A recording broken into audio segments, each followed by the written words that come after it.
marnaba ha ka cabsanin guuldarro. waa hubaal inay dhacayso inaad kufto ood kacdo, balse looma baahna inaad kufto durtadiiba aanad isdhiibto.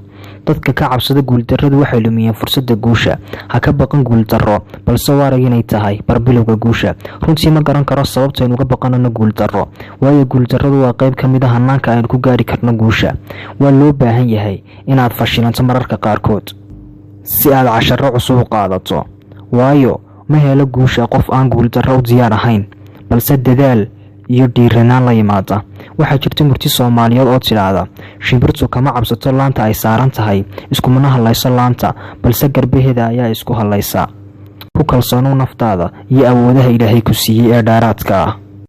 waxaad kalood ogaataa dhibaato kastood la kulanto inuu fudayd ka dambeeyo, sida Allah Quraanka inoogu sheegay inna macal usri yusra. culays kasta waxa ka dambeeya fudayd. mar kasta oo qofka caqabadi ka hor timaado inuu Ilaahay baryo, Ilaahay tala saarto waa shay aad u muhiim ah. Ilaahay baa qofku doonana ciseeya, qofku doonana imtixaana. guuldarrada kugu timaadana Ilaahay baa garan kara inay tahay wadadii guusha iyo in kale, laakiin ujeedadaada adiga waxa ay tahay inaanad marnaba quusanin. Ilaahay subxaanahu wa ta'aala Quraankiisa Kariimka waxa uu ku leeyahay naxariisteeda marnaba ka quusanina. nolosha guuldarrada ugu xumi waxa ay tahay inaanad waxba isku dayin.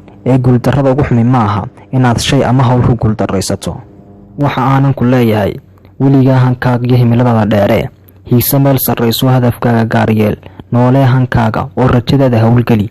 weligaana habsamida iyo hubsimada ku dadaal. wax ku hiifa waad heli oo neceb horumarkaaga, balse dheg ha u dhigin. waxaad ka hayb dhigataa halkaad gaadh is leedahay, hiil waxaad ka dayataa cidda aad la heer tahay.